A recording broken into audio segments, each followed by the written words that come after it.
কুয়াশাচ্ছন্ন সেই রাতটা ছিল অমাবস্যার।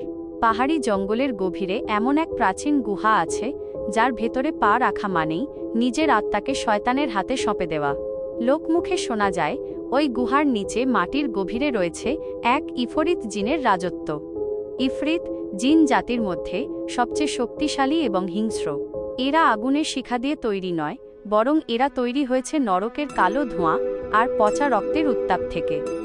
গল্পের নায়ক আরিয়ান সাহসের বশবর্তী হয়ে সেই গুহার ভেতরে প্রবেশ করেছিল।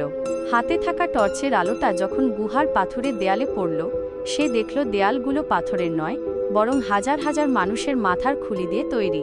হঠাৎ করেই চারপাশের তাপমাত্রা অস্বাভাবিক বেড়ে গেল। বাতাস ভারী হয়ে এল গন্ধক আর পোড়া মাংসের গন্ধে। অন্ধকারের ভেতর থেকে ভেসে এল অমানুষিক এক অট্টহাসি। আরিয়ান দেখল, সামনে সিংহাসনে বসে আছে বিশালাকার এক অবয়ব। তার গায়ের চামড়া কুচকুচে কালো এবং ফাটা আগ্নেয়গিরির মতো লাল লাভা বয়ে যাচ্ছে সেই ফাটল দিয়ে। তার চোখ দুটো টকটকে লাল, যেন দুটো জ্বলন্ত কয়লা। এটাই সেই ভয়ঙ্কর ইফরিত রাজা। রাজা যখন কথা বলল, মনে হলো গুহার দেয়ালগুলো ফেটে পড়বে। সে বলল, তোর মাংস দিয়ে আজ আমার উপবাস ভাঙবে।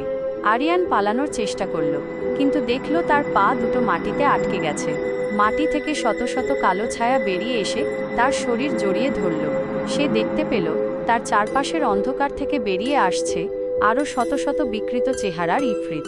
কারো মুখ নেই, কারো চোখ দিয়ে টপটপ করে পুঁজ ঝরছে। গুহার ভেতর প্রতিধ্বনিত হতে লাগলো আরিয়ানের আর্তনাদ, কিন্তু সেই চিৎকার শোনার মতো বাইরে কেউ ছিল না। পরদিন সকালে গুহার মুখে শুধু পড়েছিল আরিয়ানের ছেঁড়া জামা আর হাড়ের কিছু টুকরো। আজও যারা ওই পাহাড়ের পাশ দিয়ে যায়, তারা বাতাসের শোঁ শোঁ শব্দের মাঝে শুনতে পায় আরিয়ানের সেই শেষ আর্তনাদ।